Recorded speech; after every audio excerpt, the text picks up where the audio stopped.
Hello दोस्तों, स्वागत है आपका हमारे channel thought of the day में। दोस्तों, यहाँ पर हम आपके लिए अलग अलग नई कहानियाँ लेकर आते रहते हैं। आज मैं फिर से आपके सामने एक नई कहानी लेकर आया हूँ। हम लोग इसी तरह की काफ़ी कहानियाँ ऑलरेडी पहले लेकर आ चुके हैं, तो आप चाहें तो उन्हें ऑलरेडी जो हमारे अपलोडेड वीडियोज़ हैं उनमें जाकर भी सुन सकते हैं। तो बिना किसी देरी के, टाइम वेस्ट किए हम कहानी को शुरू करेंगे। आज की हमारी कहानी है उत्साह की कमी।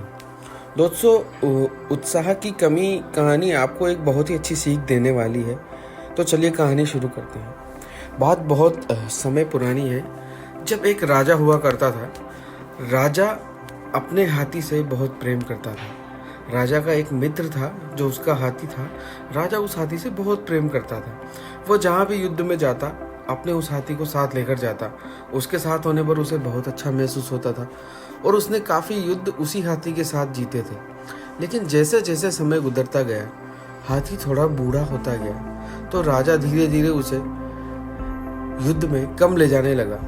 इसी वजह से हाथी थोड़ा सा बीमार रहने लगा और सैनिकों ने उसे अब युद्ध में भेजना बंद कर दिया। राजा ने एक नया हाथी मंगा लिया और पुराने हाथी के लिए खाने पीने की पूरी व्यवस्था कर दी।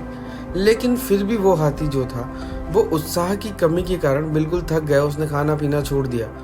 एक दिन राजा के सैनिक उस हाथी को घुमाने लेकर गए और घुमाने लेकर आते टाइम पर एक दलदल में से वो गुजर रहे थे। तो जैसे ही वो दलदल से गुजरे तो वो हाथी बिल्कुल उम्मीद हार चुका था। उसमें उत्साह की इतनी कमी हो गई थी कि अब उसने चलना भी छोड़ दिया था। तो जैसे ही वो हाथी उस दलदल में उतरा, दलदल में फंसने लगा, तो सारे सैनिकों ने बहुत मेहनत की, बहुत उसे खींचा बाहर, लेकिन वो हाथी हिला तक नहीं। ये बात सैनिकों ने जाकर अपने राजा को बताई। जैसे ही राजा ने ये बात सुनी, राजा दौड़ता हुआ वहाँ दलदल के पास आया। राजा ने उस हाथी को बहुत आवाज़ लगाई, लेकिन वो हाथी हिला भी नहीं, क्योंकि वो हाथी पूरी उम्मीदें और उत्साह खो चुका था। तभी राजा के एक सैनिक ने राजा को बोला, क्यों ना हम यहाँ पर ढोल नगाड़े बजाएं, जो कि हम युद्ध में बजाते हैं। तो राजा ने बोला, इससे क्या होगा। पर हाथी राजा का बहुत प्रिय था, इसलिए राजा उसकी बात पर मान गए।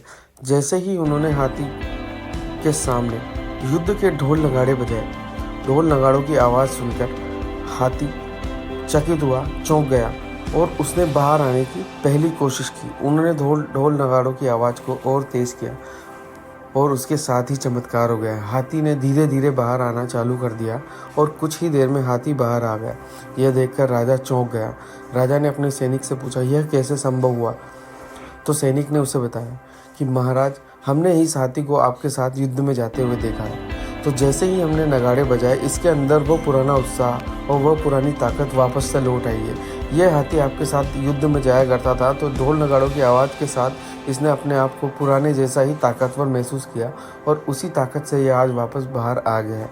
तो दोस्तों, इस कहानी से आपको जो सीख मिलती है वो ये है कि अगर आप जीवन में अपने आप को उत्साहित नहीं रखते हैं, प्रसन्न नहीं रखते हैं, तो आप उदासी के आडंबर में डूब जाएंगे। आपका जीवन नीरस हो जाएगा। तो मैं आपको यही कहना चाहूँगा, कहानी से आपको सीख लेनी चाहिए और अपने आप को हमेशा ऐसे कामों में लगाना चाहिए जहाँ से आप उत्साहित रहें और प्रसन्नचित्त रहें, ताकि आपके जीवन में हमेशा खुशी बरकरार रहे। उम्मीद करता हूँ दोस्तों, आपको आज की ये कहानी बिल्कुल पसंद आई होगी। हम लोग इसी तरह की और भी कहानियाँ लेकर आपके लिए आते रहेंगे। आज के लिए इतना ही। जय हिंद, जय भारत, जय श्री राम।